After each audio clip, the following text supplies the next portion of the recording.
We come to work every day and bad things don't happen. And when this is a wake-up call that yes, they can happen, and they can happen to any one of us.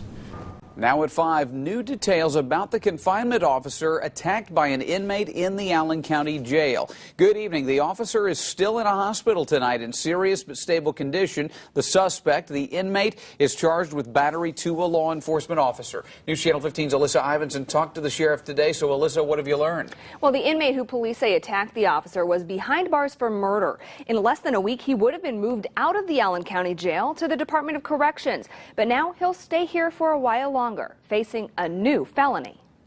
He was in a pool of blood and had a head injury. H block in the Allen County Jail around 11:30 Christmas morning.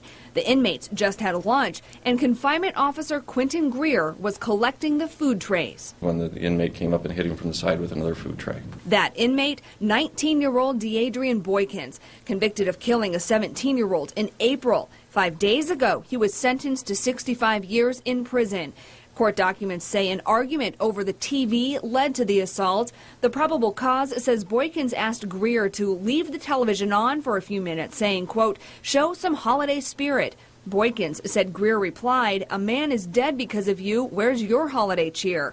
Boykins said he then warned Greer about disrespecting him. That conversation was about an hour before the attack. One of the things that shocked me the most is the other inmates that stood around and watched. Security cameras caught it all. Sheriff Ken Freeze says after Greer was hit in the head with a food tray, Boykins punched him in the head about 20 times and threw another tray at his head, all while 22 inmates did nothing. I told the lock today that there are consequences for your inaction. They're deadlocked. They should have stepped in and intervened. Greer was able to call for help before he lost consciousness. The response from other confinement officers that heard something going on and thought they heard needed a backup in an emergency, and they did a great job yesterday. Now the jail is going back to using styrofoam trays in the blocks with more serious offenders. It costs a lot more, but the sheriff says it's a change they have to make. Everything up there is a weapon, and we have to make sure that we reduce the amount of things they have that they can use for weapons.